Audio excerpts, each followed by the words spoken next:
कृष्ण भगवान ने इस कलयुग में उसी समय अपने बाल स्वरूप में अवतरण लिया, जिसको श्रीनाथ जी कहते हैं। और वो अवतरण ब्रजभूमि पर हुआ।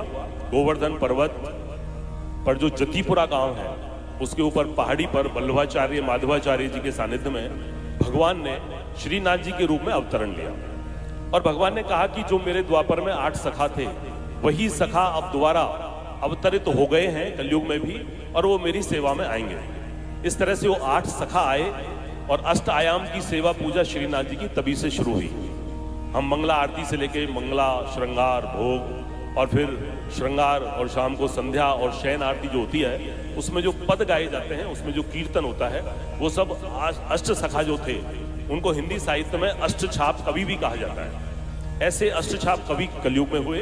उनके नाम थे कुंभनदास, सूरदास, कृष्णदास, परमानंद दास और गोविंद स्वामी, शीत स्वामी, चतुर्भुज दास और नंददास। ये 8 अष्टछाप कवि हुए, अष्ट सखा जिनको कहा जाता है। उनमें से एक सखा जो राजस्थान से जिनका संबंध है, वो थे अष्ट सखा गोविंद स्वामी, जिनका शोध संस्थान यहाँ चल रहा है। ये द्वापर के जो सखा थे श्री दामा, जो राधा के छोटे भाई थे, उन श्री दामा का अवतार कलयुग में गोविंद स्वामी के रूप में हुआ।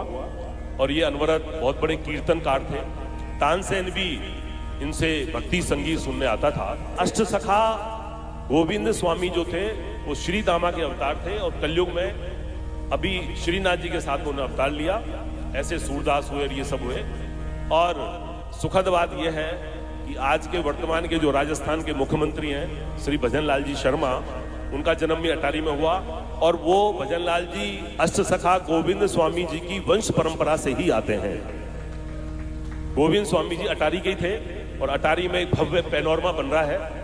और अष्ट सखाओं के साथ में बहुत सारे निर्माण कार्य हो रहे हैं। पूंछरी जाने का मौका मिले तो श्रीनाथ जी का जो मंदिर है, पूंछरी में 100 करोड़ रुपए की लागत से अष्ट सखा, इसका पूरा एक पैनोरमा भी बन रहा है, एक सत्संग हॉल भी बन रहा है, पूरा एक बड़ा सर्किट हाउस, गेस्ट हाउस भी बन रहा है, और बहुत तेजी से काम चल रहा है। तो ऐसा शोध संस्थान महाराज जी के संरक्षण में काम कर रहा है। आप सबसे अपेक्षा है, जो पढ़ने लिखने का थोड़ा इंटरेस्ट रखते हैं, जो भक्ति में आनंद लेना चाहते हैं, वो यहाँ से जुड़े, इस संस्था के सदस्य बने, ट्रस्टी बने, अपना सहयोग प्रदान करें और अपने जीवन को धन्य करें। जय जय श्री राधे श्याम।